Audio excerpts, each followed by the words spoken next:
Question देखिए क्या कर रहा है, let the angle between two non zero vectors a and b 120 degree and its resultant b c. दो वेक्टर के बीच में एंगल है 120 डिग्री। तो अगर मैं इसका रिजल्टेंट लेता हूँ, यानी कि जो सी है, सी वेक्टर होगा, वो होगा A square plus B square plus 2 times A B cos 120 degree. Cos 120 degree minus 1/2 होता है, तो आ जाएगा A square plus B square minus 2ab 1/2। ठीक है, ऐसे 2 से 2 कट जाएगा और यहाँ पे बच रहा है A square plus B square minus A B, जो का रिजल्टेंट है सी का। पर हमें क्वेश्चन में गिवन है, आई मीन आंसर में गिवन है must be c must be equals to a minus B.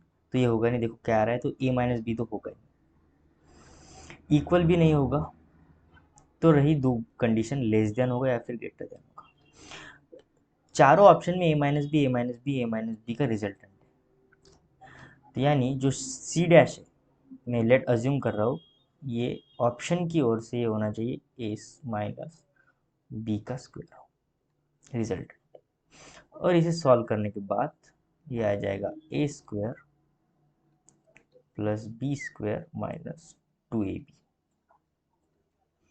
दोनों केस में ए स्क्वायर बी कॉमन है, पर यहाँ से 2 टाइम्स ए बी घट रहा है और यहाँ से सिर्फ 1 टाइम ए बी घट रहा है। यहाँ से अगर 2 टाइम्स ए बी घट रहा है तो ये जो सी डैश वैल्यू होगी ये छोटी होगी सी के कंपेयर में। ठीक है,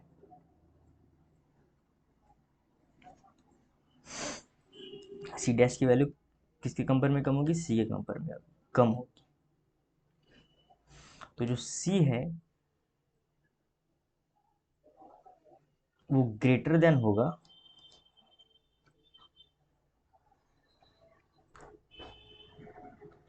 तो सी डैश को मैं लिखता हूँ अंडर रूट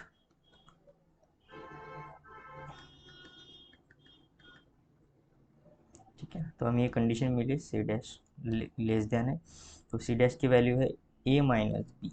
ठीक है, रूट और स्क्वायर को मैं अगर कट कर दूँ तो यह आ जाएगा ए स्क्वायर माइनस बी, जो कि सी से छोटा है, सी से उतने टाइम्स छोटा हो जाएगा।